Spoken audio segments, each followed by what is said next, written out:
10 मई को सियासत का सुपर शुक्रवार है। दुमका, गोड्डा और राजमहल सीट से दिग्गज प्रत्याशियों का नॉमिनेशन होगा।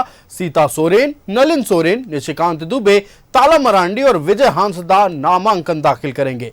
वहीं राजनाथ सिंह, अमित शाह और छत्तीसगढ़ के मुख्यमंत्री की ताबड़तोड़ चुनावी सभाएं हैं। देखिए रिपोर्ट। शुक्रवार को उम्मीदवारों का नामांकन ताबड़तोड़। दुमका, गोड्डा और राजमहल सीट पर नामांकन। दुमका से बीजेपी प्रत्याशी सीता सोरेन भरेंगी पर्चा। जेएमएम प्रत्याशी नलिन सोरेन भी दाखिल करेंगे नामांकन। राजमहल से ताला मरांडी और विजय हांसदा करेंगे नॉमिनेशन। गोड्डा से बीजेपी उम्मीदवार निशिकांत दुबे भरेंगे पर्चा। शुक्रवार को संथाल परगना में नामांकन ताबड़तोड़ होगा। अक्षय तृतीया के शुभ अवसर पर ज्यादा से ज्यादा बड़े प्रत्याशी नामांकन का पर्चा भरेंगे। दुमका से बीजेपी की सीता सोरेन नामांकन दाखिल करेंगी, जिसके बाद नामांकन सभा का आयोजन होगा, जिसमें रक्षा मंत्री राजनाथ सिंह और प्रदेश बीजेपी के बड़े नेता मौजूद रहेंगे। वहीं जेएमएम उम्मीदवार नलिन सोरेन भी नॉमिनेशन दाखिल करेंगे, लेकिन नामांकन से एक दिन पहले सीता सोरेन ने बसंत सोरेन से मुलाकात की है। खिजुरिया के गुरुजी आवास में दोनों की मुलाकात से सियासी गलियारे में कई तरह की चर्चाएं होने लगी है। हालांकि सीता सोरेन ने मुलाकात में क्या बात हुई इस पर साफ तौर पर कुछ भी नहीं कहा। अब जो बात हुई वो तो हुई ही है, वो तो कोई बताने की बात ऐसे नहीं है। तो ये बताइए मैडम कि ये तो सही है कि आपका भी आवास है, तो क्या कुछ खास मकसद था आने का? भी क्या बात है, मेरा ही तो आवास है, आप लोग नहीं जानते हैं, हमें तो रह करके बनवाए हैं। माननीय मुख्यमंत्री भी रह सकते हैं यदि समय में आए तो, और इसके अलावा जो प्रस्तावक है रहेगा, उसके अलावा कांग्रेस के भी जो बने इस गठबंधन से संबंधित नेता कर रह सकते हैं। कल्पना सोरेन जी का नाम आ रहा है। हाँ, वो भी आएंगी तो निश्चित रूप से साथ में रहेगी। गोड्डा सीट से बीजेपी प्रत्याशी निशिकांत दुबे भी शुक्रवार को नामांकन दाखिल करेंगे। निशिकांत दुबे ट्रेन से देवघर से गोड्डा पहुंचेंगे और नामांकन का पर्चा भरेंगे। इस मौके पर रक्षा मंत्री राजनाथ सिंह, बाबूलाल मरांडी समेत बीजेपी के कई बड़े नेता मौजूद रहेंगे। वहीं राजमहल सीट से बीजेपी के उम्मीदवार ताला मरांडी और जेएमएम प्रत्याशी विजय हांसदा भी नॉमिनेशन दाखिल करेंगे। विजय हांसदा के नामांकन में सीएम चंपाई सोरेन और कल्पना सोरेन भी मौजूद रहेंगी। विजय हांसदा के नामांकन के बाद गोड्डा के रेलवे टॉकीज मैदान में जनसभा भी होगा। माननीय मुख्यमंत्री जी भी आ रहे हैं, कल्पना सोरेन जी आ रही हैं और राष्ट्रीय जनता दल के मंत्री नेता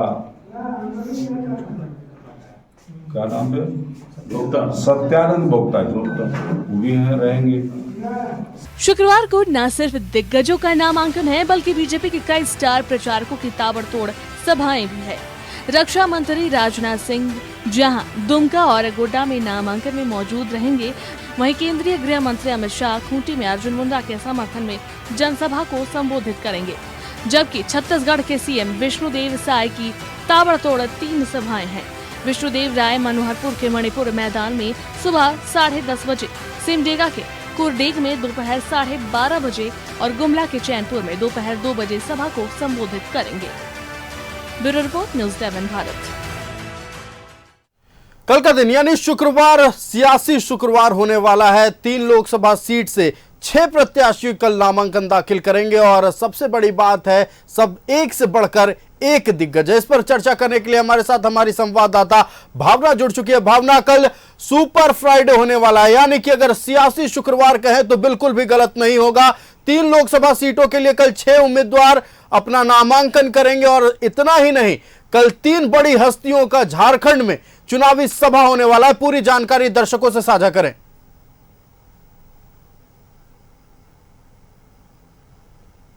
देखिए, मैं आपको बता दूं, और खासकर हमारे दर्शकों को भी, जो कि लगातार हमारी ग्राउंड जीरो की रिपोर्ट के माध्यम से या जो हमारे रिपोर्टर्स ग्राउंड पर उतरे हैं उनके माध्यम से हर एक लाइव अपडेट ले पा रहे हैं। तो ऐसे में कल जो है गृह मंत्री अमित शाह जो है वो पहुंचेंगे झारखंड। राजनाथ सिंह जो कि रक्षा मंत्री है वो भी कल झारखंड पहुंच रहे हैं। दुमका की जो बीजेपी के प्रत्याशी है सीता सोरेन, उनकी जनसभा में शामिल होंगे राजनाथ सिंह। तो वहीं अगर गोड्डा की अगर हम बात करें लोकसभा क्षेत्र की, तो रोड शो में शामिल होंगे निशिकांत दुबे जी के राजनाथ सिंह जी। और वहीं अगर आप देखें तो हम जब गोड्डा की बात करें या फिर दुमका की बात करें या फिर राजमहल की बात करें, ये संथाल की वो सीटें हैं जो कि सबसे हॉट सीट कही जाती है, क्योंकि माना जाता है कि संथाल पर बीजेपी का एक अच्छा खासा प्रभुत्व है। लेकिन राजमहल को अब साधने की बीजेपी की कवायद भी धीरे धीरे आगे बढ़ती जा रही है। लेकिन वहीं जो इंडिया गठबंधन है वो भी अपने प्रत्याशियों के ऊपर मजबूत दावेदारी रख रहा है। लेकिन बहरहाल क्योंकि कल का समीकरण क्या है अपने दर्शकों को बताते चले, तो कल निशिकांत दुबे जो कि लगातार गोड्डा से जीत रहे हैं, सांसद बनकर जो है संसद में जा रहे हैं, संसद पटल पे जो है अपनी जनता की बातें रख रहे हैं, वो एक बार फिर से चुनावी मैदान में है। कल वो नामांकन करने जा रहे हैं और हम अपने दर्शकों को लाइव अपडेट कल दिखाने वाले हैं, क्योंकि सबसे पहले सुबह हम अपने दर्शकों को दिखाएंगे कि देवघर में जो बाबा का मंदिर है, भोलेनाथ जी का मंदिर है, वहां पर वो पूजा अर्चना करेंगे और इसके बाद वो जो है गोड्डा के लिए रुख करेंगे, जहां पर वो नामांकन करेंगे। और इसी के साथ उनका होगा रोड शो, भव्य रोड शो, जिसमें शामिल होंगे देश के रक्षा मंत्री। जी हाँ, देश के रक्षा मंत्री राजनाथ सिंह उस रोड शो में शामिल होंगे। और इसी के साथ अमित शाह जी जो कि केंद्रीय गृह मंत्री है, वो भी कल खूंटी में जनसभा करेंगे, प्रचार प्रसार करेंगे। और ये प्रचार प्रसार वो किसके लिए करेंगे ये भी हम अपने दर्शकों को बता दें कि केंद्रीय राज्य अगर हम बात करें केंद्रीय मंत्री अर्जुन मुंडा के लिए, और जो कि अब प्रत्याशी के तौर पर चुनावी मैदान में है, उनके लिए वो जनसभा करेंगे।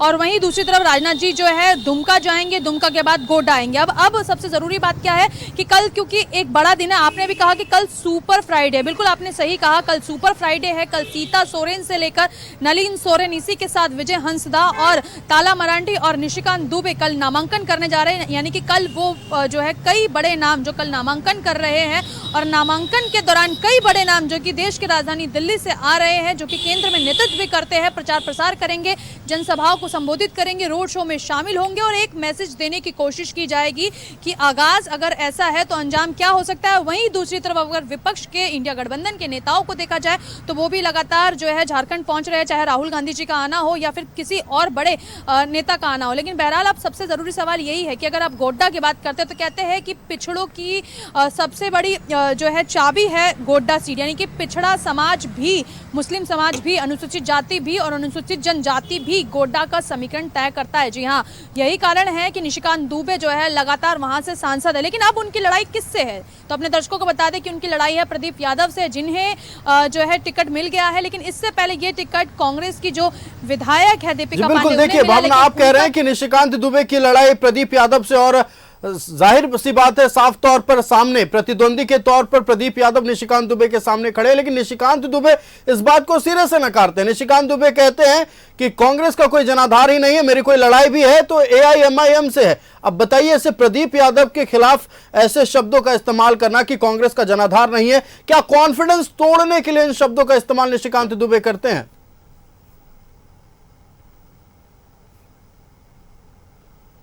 कहीं ना कहीं वर्तमान की परिपाटी जो है भूतकाल की परिपाटी से लिखी होती है, और वही जो है भविष्य की परिपाटी भी तय करती है। यहाँ पर समझना पड़ेगा 2004 का वो समीकरण था जब प्रदीप यादव भाजपा से लड़ रहे थे, तो फुरकान अंसारी ने उन्हें हरा दिया।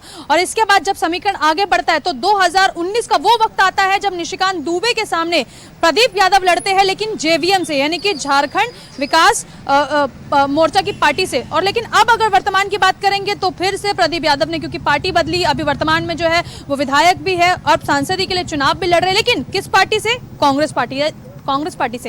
यानी कि आप समझिए कि समय दर समय पार्टी बदलती गई, सीट वही रही, लेकिन समीकरण में कोई बदलाव नहीं आया। ऐसे में अब एक बार फिर से वो दांव लगाने के लिए चुनावी मैदान में कूदे हैं, लेकिन क्या वो समीकरण बदलेगा, ये नहीं बदलेगा, ये जनता पर छोड़ना पड़ेगा। और हम अपनी ग्राउंड जीरो की रिपोर्ट के माध्यम से ये दर्शकों को जरूर दिखाने वाले हैं कि गोड्डा लोकसभा सीट का समीकरण क्या है। हम 6 की 6 विधानसभा में जाएंगे और वहां का समीकरण अपनी जनता को विधानसभा के माध्यम से बताएंगे। लेकिन फिलहाल अभी मैंने जिस तरीके से भी आपको बताया कि प्रदीप यादव और निशिकांत दुबे के बीच टक्कर की लड़ाई, लेकिन निशिकांत दुबे हुए लगातार अपना गढ़ बचाते हुए आए हैं। और सबसे जरूरी बात हमारे दर्शकों के लिए जो जाननी जरूरी है वो ये है कि 2009 में जब निशिकांत दुबे जीतते हैं तो लगभग 2 लाख के करीब का समीकरण रहता है। वहीं अगर आप 2009 से 2014 की तरफ रुख करें तो ये समीकरण लगभग 4 लाख के करीब पहुंच जाता है। ये वोटों का समीकरण है और यही समीकरण जब 2019 में आता है तो 6.5 लाख से ज्यादा होता है। यानी कि समय दर समय निशिकांत दुबे का जो ग्राफ है वो बढ़ता गया है। अब सवाल यही उठता है क्या 2024 में ये ग्राफ और उठता है?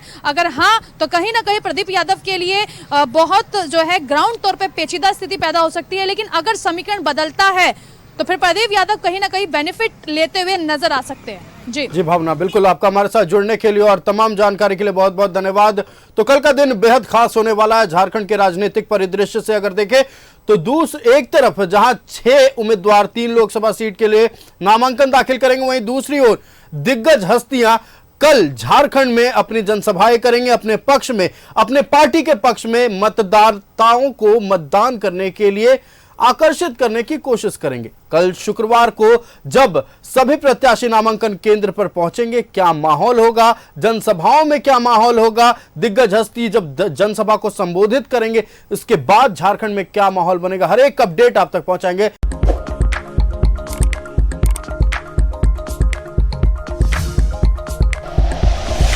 Like and share videos, subscribe करें हमारा चैनल और प्रेस करें बेल आइकॉन। न्यूज़ 11 भारत, सच है तो दिखेगा।